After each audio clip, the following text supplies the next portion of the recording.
அனைவருக்கும் வணக்கம். நெல்லை அம்பிகா ஒர்க்ஸ். நம்மளுடைய சேனலில் தொடர்ந்து பலவிதமான பூஜைகள், அதற்குண்டான மகிமைகள், அதுக்குண்டான காரணங்கள், இது எல்லாமே நம்ம தொடர்ந்து பார்த்துட்டு வரோம். இன்னைக்கு நம்ம பார்க்கக்கூடிய விரதம் சோமவார விரதம். எவ்வளவோ விரதங்கள் இருந்தாலும் இன்றைய தினமே நம்ம இந்த பதிவு பண்ணக்கூடிய நாள் இன்றைய தினமே கார்த்திகை சோமவாரம் தான். ஏன் எவ்வளவோ பூஜைகள் இருந்தாலும் சோமவார பூஜை ரொம்ப விசேஷமானதுன்னு தான் இந்த பதிவில் நம்ம தெரிஞ்சுக்க போகிறோம். சோம என்றாலே சந்திரனை குறிக்கும். வாரம் என்றால் வாரங்கள் 7: திங்கள், ஞாயிறு, திங்கள், செவ்வாய், புதன், வியாழன், வெள்ளி, சனிங்கிற 7ல் சோமனை குறிக்கக்கூடியது சந்திர பகவான். வாரம் நாள் அப்போ திங்கக்கிழமை என்று இந்த விரதம் செய்கிறது ரொம்ப விசேஷத்தன்மையானது. அப்போ ஏன் ஸ்பெசிஃபிக்காக கார்த்திகை மாதத்தில் நம்ம பண்ணுகிறோம், அதோடைய விளக்கமும், இந்த பூஜை எப்படி பண்ணணும், எதனால் பண்ணணும், யார் யாரெல்லாம் பண்ணலாங்கிற கருத்துக்களையும் நம்ம விஷயங்களையும் நம்ம தெரிஞ்சுக்க போகிறோம். இதோடைய மகிமை எங்கேருந்து ஆரம்பிக்குதுன்னு பார்த்தோன்னா, ஆரியவந்த நாட்டை சார்ந்த ஒரு மகாராஜா, அவர் பேர் சித்திரவர்மன். அப்படி சித்திரவர்மனுக்கு ஒரு ரொம்ப நாள் தவம் இருந்து ஒரு பெண் குழந்தை பிறக்கிறார். அவள் பேர் தான் ஸ்ரீமந்தினி. ஸ்ரீமந்தினி ஒரு பெண், அதனால அந்த நாளொரு மீனியும் பொழுதொரு வண்ணமும் அந்த பெண் பிள்ளை அழகாக வளர்ந்து கொண்டே வரா. சித்திரவர்மனுக்கு என்னன்னா, பெண் பிள்ளை பிறந்தாலே எல்லா பெற்றோர்களுக்கும் இருக்கிற கடமை அதனை அவளை திருமணம் செய்து நல்ல இடத்துல வாழ்விக்கணுங்கிற ஒரு ஆசை சித்திரவர்மனுக்கு உண்டு. ஆகையினால சித்திரவர்மன் நிறைய ஜோதிடர்களை கூப்பிட்டு இந்த பெண் பிள்ளையுடைய ஜாதகத்தை கொடுத்து இவருக்கு எப்படி வாழ்க்கை இருக்கும், எதிர்காலம் எப்படி இருக்கும் கேட்குறாங்க. அப்போ ஜோதிடர்கள் ஒரு சில ஜோதிடர்கள் நல்ல விதமாகவே சொல்கிறாங்க, உங்களுடைய மகளானவள் மகாலட்சுமி போன்றவள், சீதையை போல கற்புடையவள், மகாலட்சுமி போல செல்வந்தம் உடையவள், நல்ல கலைமகள், நல்ல ஒரு அறிவு சார்ந்த பெண்மணி அப்படிங்கிறத எல்லாருமே சொல்லிட்டு வராங்க. ஆனால் ஒரே ஒரு ஜோதிடர் மட்டும் உங்கள் பொண்ணுக்கு, அதாவது உங்கள் பெண் பிள்ளைக்கு திருமணமான கொஞ்ச நாள்லேயே மாங்கல்யத்தை இழப்பாள் என்று ஒரு ஜோதிடர் சொன்னோடனே சித்திரவர்மன் மயங்கி அந்த இடத்துல விடுகிறார். அதுக்கப்புறம் இப்படி நாட்கள் போக சித்திரவர்மனுக்கு ஒரு கவலையை ஆண்டவனிடம் சொல்லிவிட்டு அவர் தன்னுடைய சராசரி வேலையை செஞ்சு கொண்டே இருக்கார். சீமந்தினி கொஞ்சம் கொஞ்சமாக வளர்ந்த அந்த வயதை எல்லாமே கடந்து அந்த திருமண வயதில் இருக்க சொல்ல தன்னுடைய தோழி பெண்களோட ஒரு ஆற்றங்கரையோரம் குளிக்க போகிறாங்க. அப்போ அந்த இடத்துல ஒரு முனிவர் ஆசிரமம் வச்சிருக்கார். அவருடைய பேர் யாக்ஞவல்லினி முனிவர். அவங்களுடைய பத்னி தான் மைத்ரேயினி. இந்த மைத்ரேயினியை சீமந்தினி பார்க்குறாங்க, வணங்கி குருமாதாவாக அவங்கள ஏற்றுக்கிட்டு, இது மாதிரி எங்கள் அப்பாவுக்கு ஒரு கவலை உண்டு, அதாவது எனக்கு திருமணமான பின்ன எனக்கு மாங்கல்ய தோஷத்தால் கணவன் இறப்பாருங்கன்னு எங்கள் அப்பாவுக்கு ஒரு கவலை இருந்து கொண்டே இருக்கிறது, இதுக்கு எதுவும் விமோச்சனம் உண்டான்னு அந்த குருமாதாயிடம் கேட்க அவங்க சொல்கிறாங்க, இது மாதிரி சோமவார பூஜை செய்தால் இந்த தோஷங்கள்லாம் விலக்கி உனக்கு நல்ல கணவனும் மனைவா நீண்ட ஆயுளோடையும் இருப்பார் அப்படிங்கிற ஒரு யோசனையும் ஒரு ஆலோசனையும் குருமாதா மைத்ரேயினி சீமந்தினிக்கு சொல்கிறாங்க. சீமந்தினி அதனை ஏற்று ஒவ்வொரு திங்கட்கிழமையும் சிவபெருமானுக்கு பூஜை செய்கிறார். அவங்க சொன்னது சிவபூஜை, அதாவது திங்கட்கிழமை மாலை நேரத்தில் அந்தி சாகிற நேரத்தில் சிவபூஜை செய்கிறது. ஏன் அதாவது சந்தியா காலம் சாயரக்ஷு செய்யணும்னா அப்போதான் சூரியன் மறைந்து நிலவு வரும். சோமவாரம்னாலே அந்த தினம் சந்திரனுக்குரிய நாள். இப்போ சந்திரன் எப்போ வருவார்? இரவு நேரத்தில் தான் வருவார். அந்தைய நாள் திங்கக்கிழமையாக இருந்தாலுமே சந்திரன் அதாவது சந்திர வரக்கூடிய நாள் நேரம் நீங்கள் பூஜை செய்கிறப்ப முடிகிறப்பயாவது சந்திரனை நீங்கள் பார்க்கணும். இதுதான் அதோடைய விதி. அப்போ அந்த விதிக்கு உட்பட்டு சீமந்தினி அந்த பூஜை சாயரக்ஷம் அதே ஒரு ஆற்றங்கரையோரம் சிவபூஜை செஞ்சுக்கிட்டே வராங்க. அப்போ சீமந்தினிக்கு வரன் அமையுது யாருன்னா, நலனுடைய பேரன் இந்திரசேனனுடைய மகனுமான சந்திராந்தகன் சீமந்தினிக்கு கணவனாக அமைகிறாங்க. 2 பேருமே சந்தோஷமாக வாழ்கிறாங்க. இப்படியே நாட்கள் போக ஒரு நாள் சந்திராந்தகன் அதாவது சீமந்தனுடைய கணவன் சந்திராங்கதன் அதாவது நம்மளுடைய நண்பர்களோடு நீராட போறார்.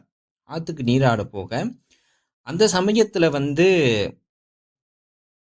வெள்ளம் ரொம்பவே பிரச்சனைகளாகி அவர் அப்படியே நீர் மூழ்கி போறார். அப்பையும் சீமந்தினி அன்றைய நாள் திங்கக்கிழமைனால சோமவார பூஜையை அவங்க செஞ்சுட்டே தான் இருக்காங்க. அப்படி செஞ்சு கொஞ்ச நாள், அதாவது அடுத்த சோமவாரத்துக்குள்ளேயே சந்திராந்தகன் திருப்பி மீண்டு வருகிறார். மீண்டு இப்போ சீமந்தினி கேட்குறாங்க சந்திராந்தகன் கிட்ட, நீங்கள் இத்தனை நாட்கள் எங்கே போனீங்கன்னொன்னே, நான் நீரில் அழிச்சிட்டு போனது நாகலோகத்தை போய் அடைஞ்சேன்.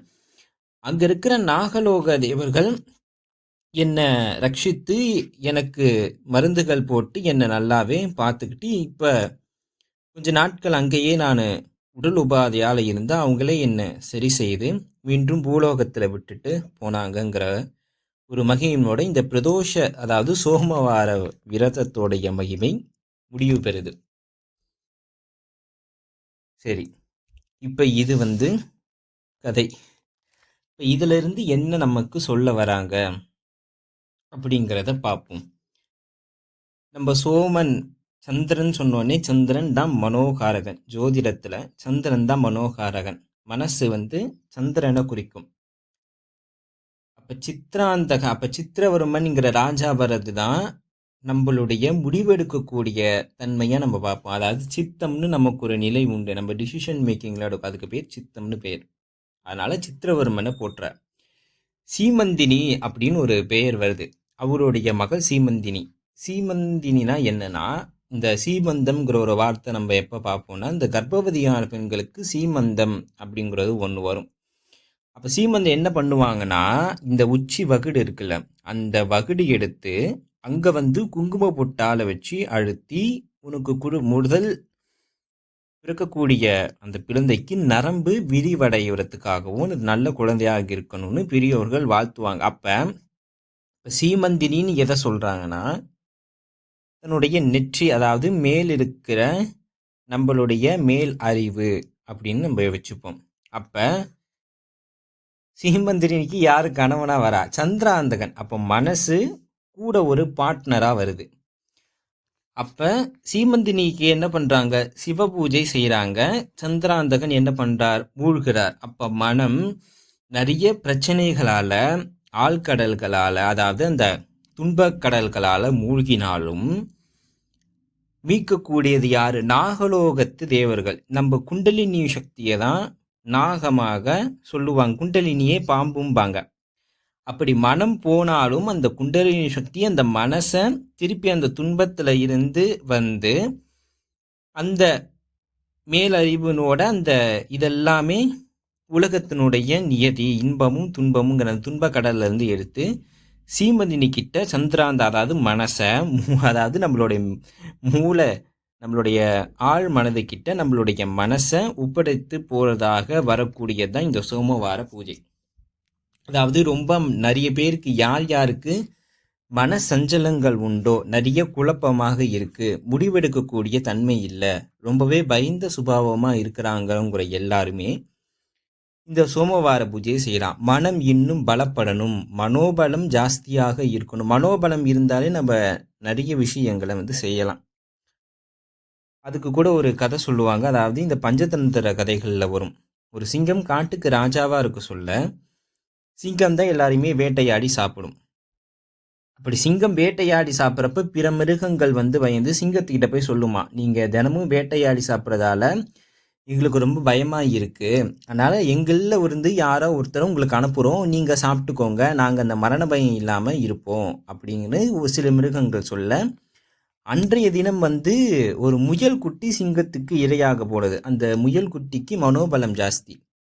இப்போ வேணுன்ட்டே முயல் குட்டி நேரம் தாமதமாக போய் சிங்கத்தை போய் பார்த்துதான்.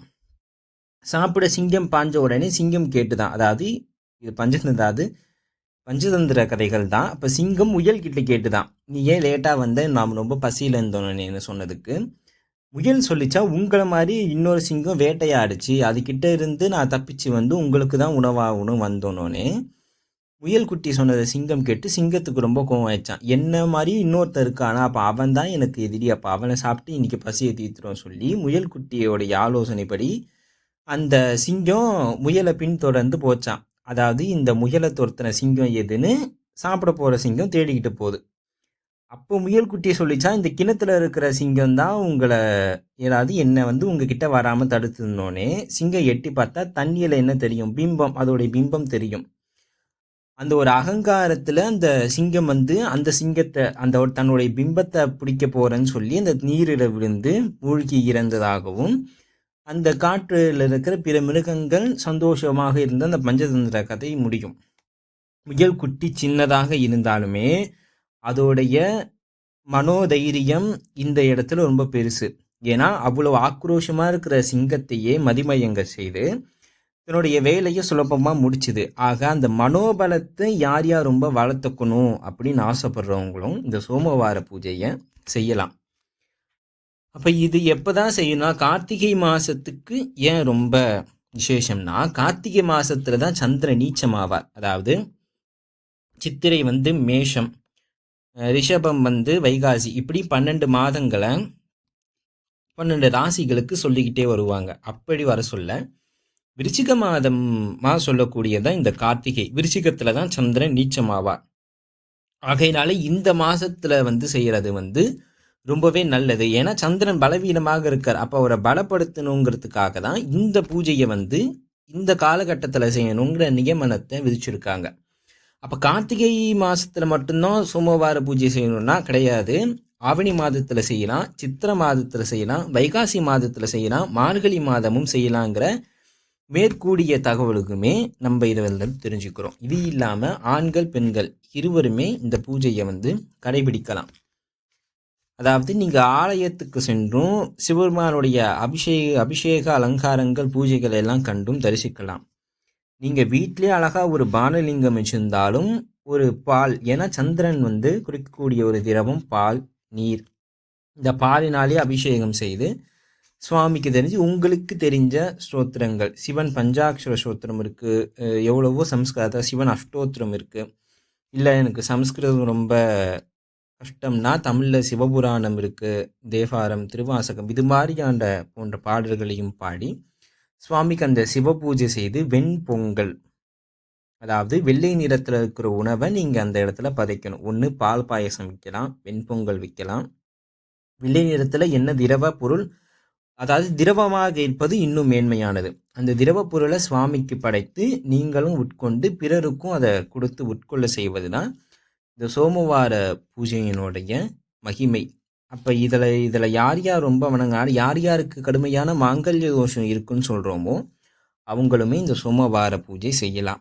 யார் யாருக்கு ரொம்ப யமபயம் இருக்குது, நம்ம வாழ்வோமாங்கிற அதிக யமபயம் இருக்கிறவங்களும் இந்த சோமவார பூஜையை செய்யலாம். இது போன்ற மேலும் நிறைய விரதங்கள், அதனுடைய மகிமைகள், அதனுடைய வரலாறு, அதனுடைய நோக்கம் தெரிஞ்சுக்க நம்மளுடைய சேனலை லைக் பண்ணுங்கள், ஷேர் பண்ணுங்கள், கமெண்ட் பண்ணுங்கள், சப்ஸ்கிரைப் பண்ணுங்கள். நம்ம இதே மாதிரி அடுத்த விரதத்தில் நம்ம சந்திப்போம். நன்றி, வணக்கம்.